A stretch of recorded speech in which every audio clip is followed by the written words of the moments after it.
Hola? What's the weather like where you are today? Sunny, rainy, cloudy? Comment below.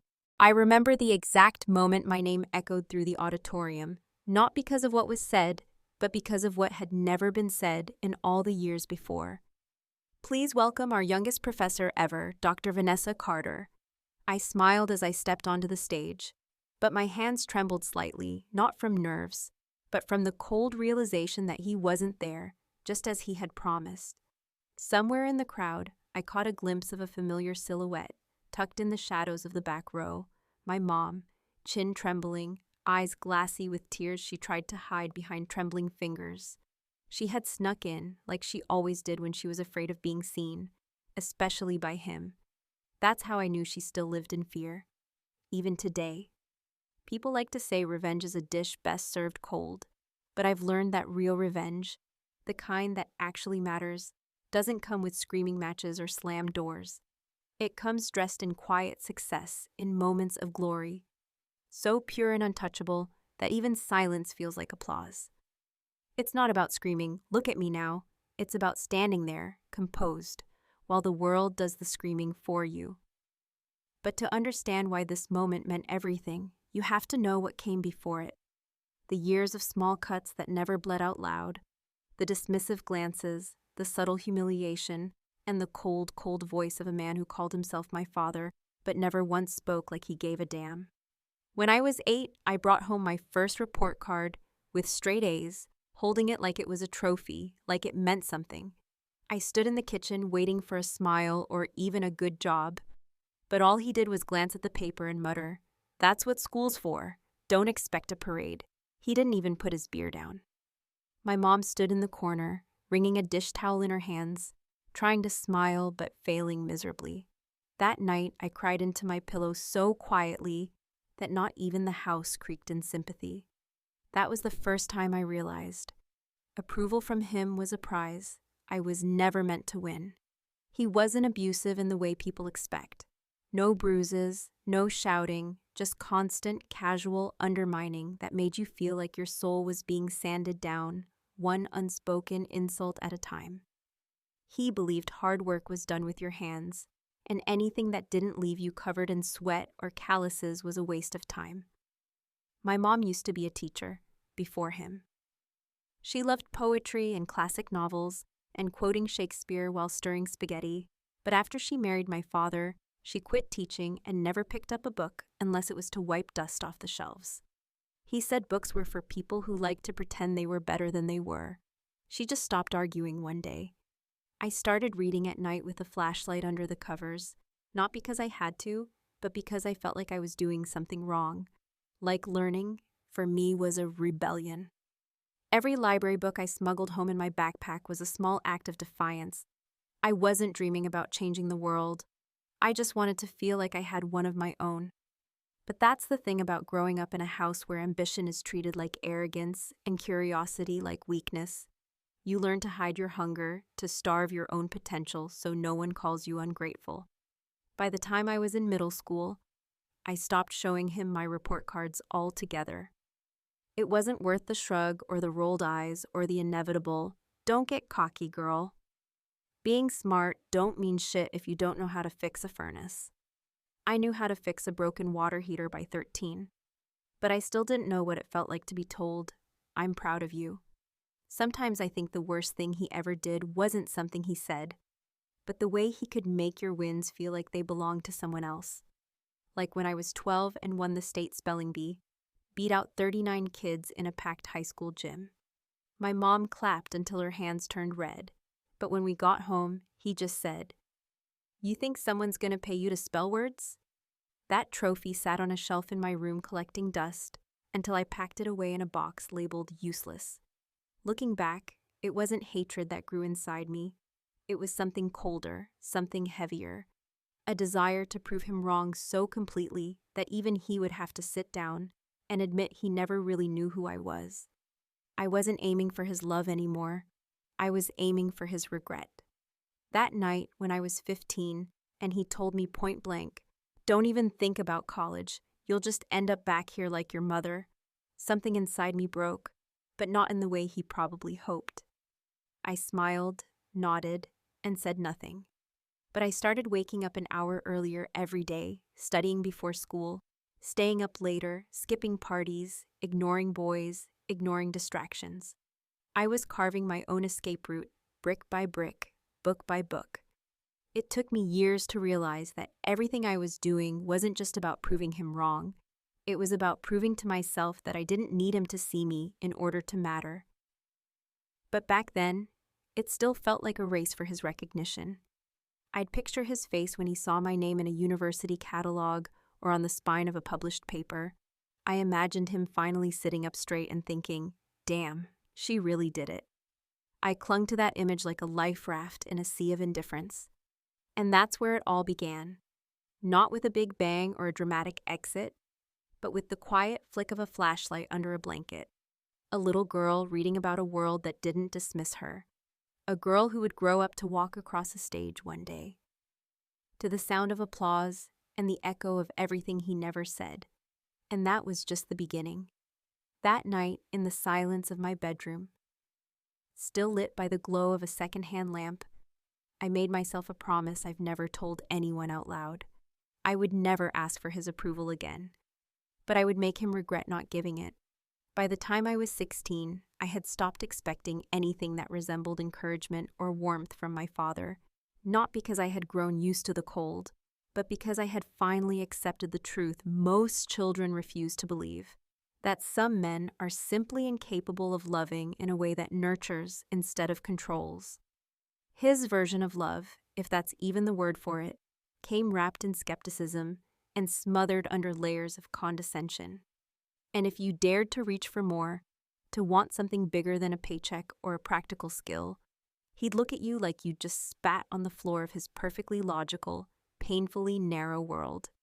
I remember the summer before my junior year, when I won first place in the countywide essay competition. The topic was about resilience in the face of adversity. How poetic, right? I had poured everything into that piece.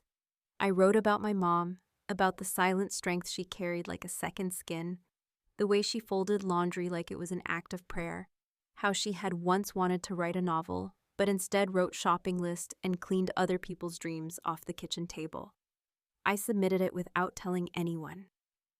When the letter came saying I'd won, I didn't scream or dance or post about it. I just walked into the house and handed the envelope to my father, the way a soldier hands over dog tags.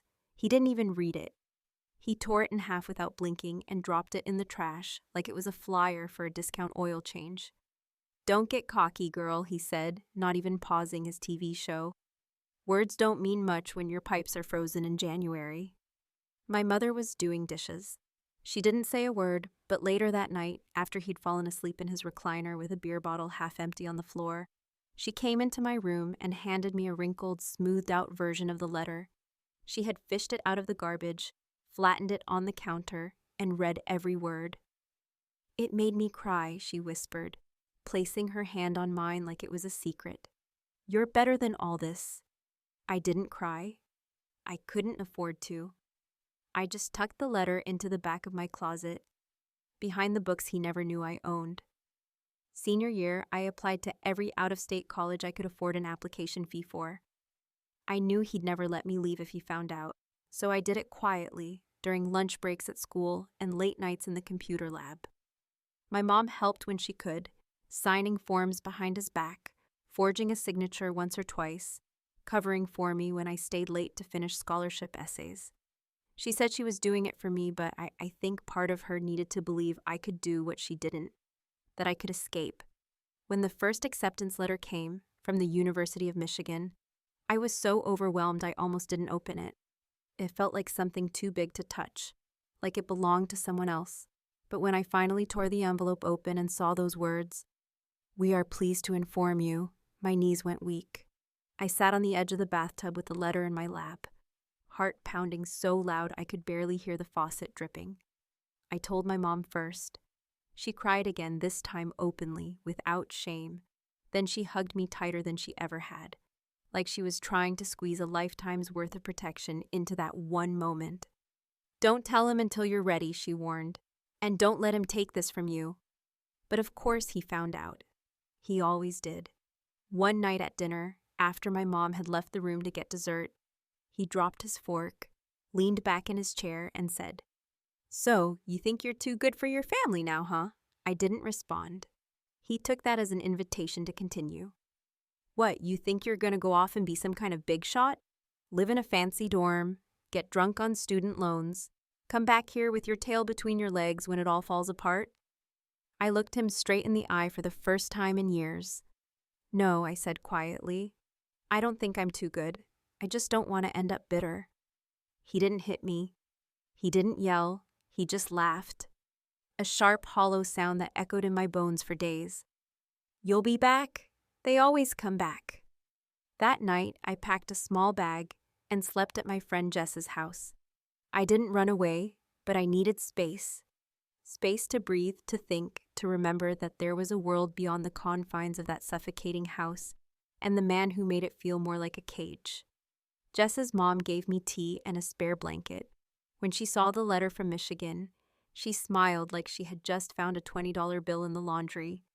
"You're gonna be something," she said. "You already are." The next morning, I went back home. My mom was sitting on the front porch, her hands wrapped around a cold cup of coffee. She didn't ask questions. She just stood, kissed my forehead, and whispered, "Don't let him drag you down. Keep going." And so I did. I graduated with honors, walked across the stage without a single family member in the crowd, and boarded a bus to Ann Arbor 2 weeks later with nothing but a suitcase, a scholarship, and a burning need to rewrite my story. I didn't look back. Not even once. Because deep down, I knew if I ever turned around, he'd be standing there with that same damn smirk, waiting for me to fail. And I wasn't going to give him the satisfaction. Not then. Not ever. College didn't feel like freedom, at least not right away. It felt more like being dropped into the middle of a storm with a broken compass and a head full of borrowed maps, where everyone else seemed to know which way was north, and I was still trying to figure out if I even belonged on the boat. I arrived at the University of Michigan with a battered suitcase, a heart full of something that might have been hope or defiance, or just a deeply buried sense of duty to the girl I used to be, and about $47 in my bank account, most of which would be gone by the end of the week thanks to overpriced textbooks and cafeteria food that tasted like cardboard but filled the empty space in my stomach long enough to matter. The other students walked through campus like they were auditioning for a future that had already been promised to them, dressed in clothes that didn't come from clearance racks and speaking in tones that carried no apology. I kept my head down. I worked in the library shelving books in the evenings and cleaned offices early in the mornings before class, my fingers permanently stained with toner from jammed printers and dust from untouched file cabinets. While they drank overpriced coffee and planned internships, I learned how to write a research paper on 2 hours of sleep, how to eat cereal with water when the milk ran out, and how to silence the voice in my head that still sounded like my father every time I opened my mouth in a seminar. "Don't embarrass yourself," it would whisper. "They'll see right through you." And sometimes I almost believed it. But then there were moments, small flickers of something I still struggle to name, when the fog would lift and I could see myself not just surviving, but building something. Slowly, stubbornly, one page, one grade, one breath at a time. I remember the first time I was asked to stay after class by Diploma, a political science professor known for her razor-sharp lectures and a stare that could melt glass. I thought I was in trouble. I stood in front of her desk, heart racing, already preparing my apologies. But instead she said, "You don't speak much in class, but your writing cuts like a scalpel. You ever think about going into academia?" At first, I laughed. Not because it was funny, but because it felt absurd. Me, a professor, that was the kind of future you didn't even joke about in my house. The kind of ambition that got you laughed out of the room or worse, ignored into silence. But she wasn't joking. She handed me a list of graduate programs, scholarships, grants. "You could be the youngest in the department," she said, almost offhandedly, like it was the most obvious thing in the world. "You just have to want it badly enough." I wanted to tell her I didn't just want it. I needed it, the way a drowning person needs air, the way a locked room needs a key. But all I said was, I'll think about it. Because I was still learning how to dream out loud. Over the next few years, I became addicted to achievement, not in the way people chase money or status, but in the way you chase something that once seemed impossible just to prove to yourself that it isn't. I earned my bachelor's degree in 3 years, squeezing in summer classes and independent study projects, working through holidays while the dorms emptied and the campus grew silent. I didn't go home, not even once. The idea of stepping foot into that house again felt like walking into a minefield, where every photograph was a trigger and every silence a loaded gun. When I called my mom to tell her I got into the master's program, she cried again, quiet tears this time, the kind you shed when you're proud, but also scared that life might finally be giving you something it's going to take back. She asked if I wanted her to come visit. I told her I didn't have the time or space, which was half true. The other half was guilt, the kind that never fully leaves you once you start moving forward while someone you love stays stuck. My father never called, never wrote, not a word. Part of me wondered if he even knew where I was, what I was doing. Another part of me hoped he didn't, because I couldn't bear the thought of him taking even 1 ounce of credit for something he had never believed in. The PhD came with even more isolation, less sleep, more pressure, more voices telling me I was too young, too female, too emotional for the kind of research I wanted to do. But every time I felt like giving up, I thought about my mom wiping down kitchen counters in silence, swallowing her dreams with lukewarm coffee. While he sat at the table pretending not to hear her, I thought about all the girls who get told to lower their voice, shorten their ambitions, soften their edges so they don't take up too much space. I didn't want to be another name in that long, quiet list. When I defended my dissertation on systemic power dynamics in patriarchal family structures, no less, it wasn't my committee's approval that made me cry in the stairwell afterward. It was the memory of my dad's voice, sneering across a dinner table, "You'll just end up back here like your mother." And the realization that I was finally, definitively, undeniably not going to. I got the offer to join the faculty 2 weeks later, full-time, tenure track, the youngest professor in the department's history. I stared at the email for 20 minutes before I called my mom, who didn't pick up right away. When she finally answered, I could barely speak. "They hired me," I whispered. "I'm staying." She was silent for a long time. Then she said, "I knew you would. You've always been running toward something, not away from it." But later that night, when I was alone in my apartment with nothing but the buzz of the fridge and the ticking of the wall clock, I sat down on the floor and asked myself a question I hadn't let myself ask in years. What did it cost you? And I still don't know the answer. Maybe I never will. It's a strange thing, realizing you've built an entire life with the singular goal of proving someone wrong, only to reach the finish line and discover that the person you were trying to prove it to was never watching to begin with. That thought haunted me as I stood in front of my apartment mirror, holding the formal invitation in my hand, the one with raised lettering and the gold seal from the university's board of trustees, the one I had stared at for days before finally deciding to send it to the one man who would never see it for what it was, a victory carved from every scar he left unacknowledged. The envelope sat on my counter for nearly a week, untouched, as if the very idea of placing it in the mail felt like a betrayal to every moment I had spent surviving without him. And yet, somewhere in the pit of my stomach, that stubborn thread of hope still pulsed, quiet and relentless, like the last dying ember in a fire that should have gone out years ago. I didn't invite him because I wanted him there. I invited him because I needed to know what he would do when the power was finally in my hands, when the spotlight he had always denied me was no longer his to control. The invitation wasn't just to my ceremony, it was to the unveiling of every moment he had tried to shrink into silence, every grade he dismissed, every late night I spent stitching together a future he said I wasn't built for. And deep down I told myself that if he showed up, if he walked through those university doors and saw my name on that program, then maybe, just maybe, it would mean something had changed, or at least cracked enough for the light to get in. I sent the invitation on a Wednesday, 3 weeks before the event, and 2 days later, the phone rang. I saw the caller ID and knew it was him. I don't know what I expected.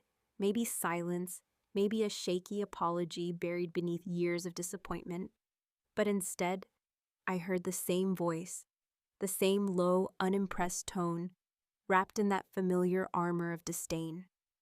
"What's this thing you sent me?"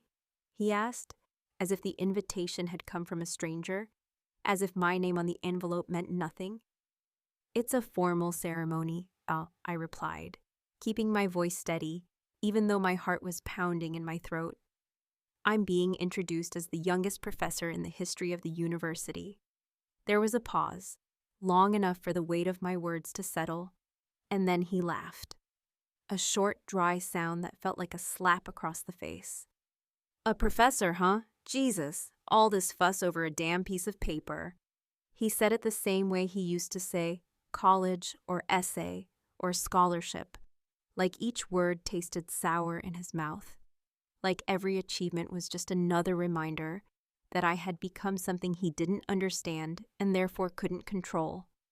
"No point in me going to that nonsense," he continued, as if it were the most obvious thing in the world. "You already think you're better than the rest of us.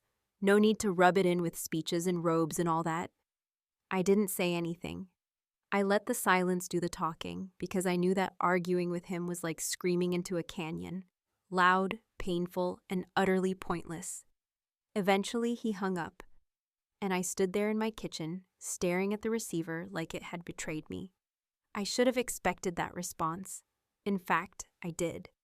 But knowing something and feeling it are two entirely different beasts, and in that moment, I felt like the 8-year-old girl again, holding up a perfect report card to a man who couldn't even be bothered to look up from his beer.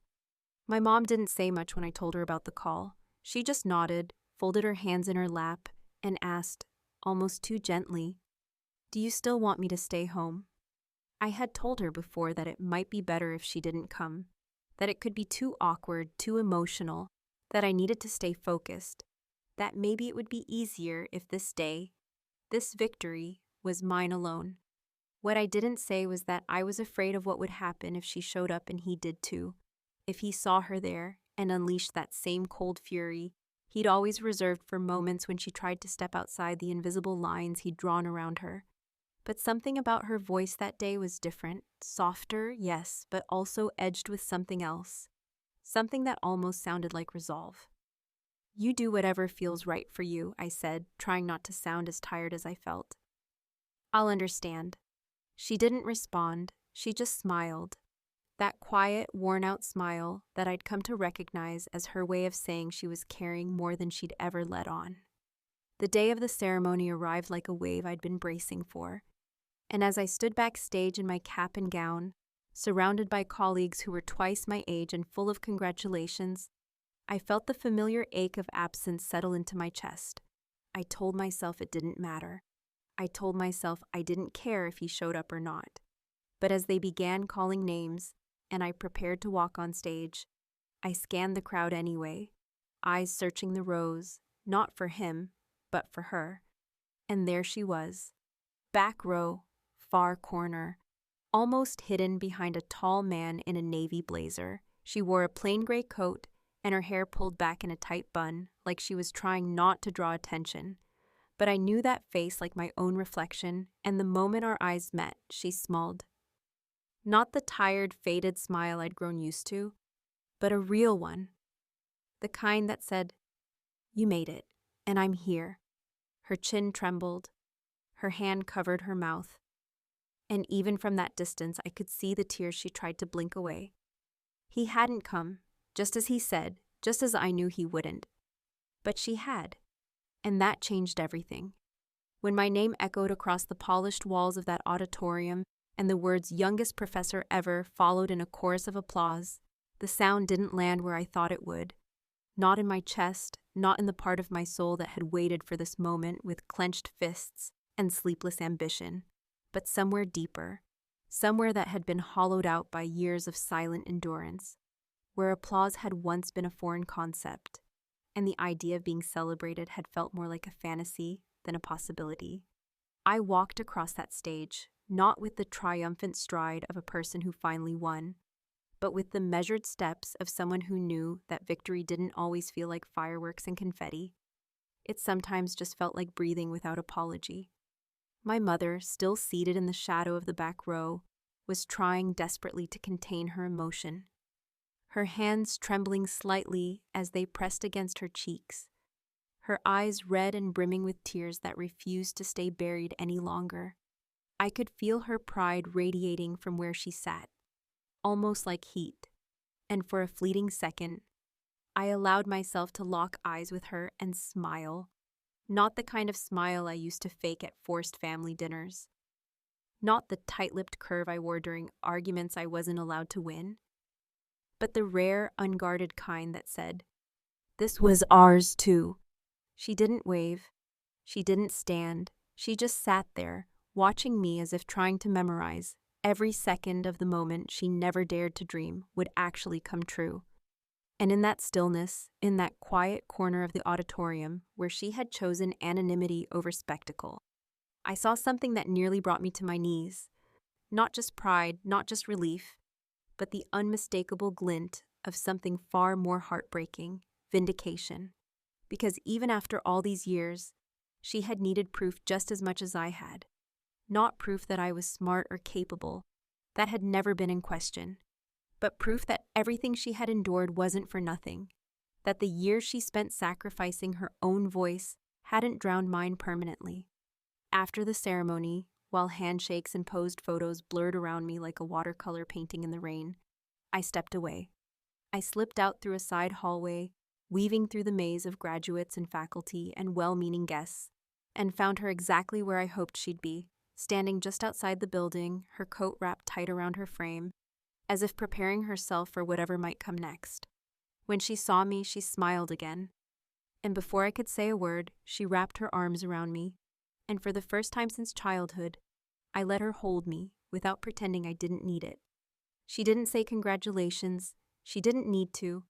Instead, she whispered, "He's not here. I thought maybe deep down he might change his mind." Her voice was soft, but there was steel behind it, a kind of weariness that only comes from loving someone who refuses to change, from hoping too many times for too little in return.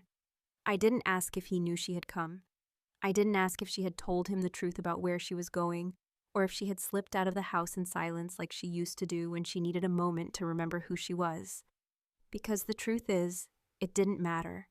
What mattered was that she was there, and he wasn't. And for the first time in my life, I didn't feel like I had to apologize for that equation. Later that week, back in my apartment, I found the envelope. It had no return address, no handwriting I recognized right away.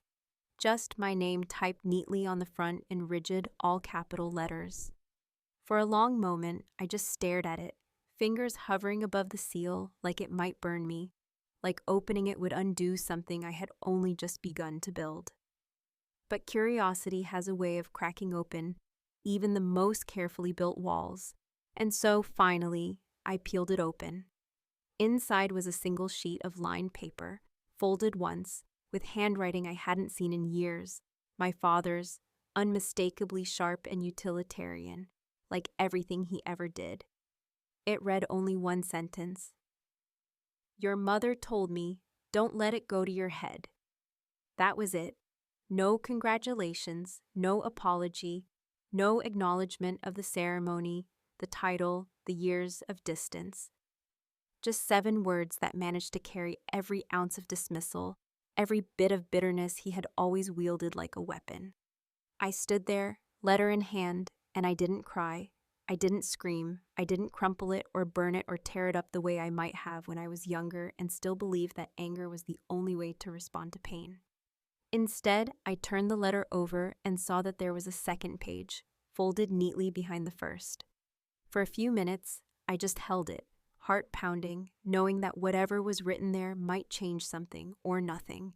It might be a confession, a fragment of regret, a memory he had finally decided to share, or it might be more of the same, more weight wrapped in cold sentences.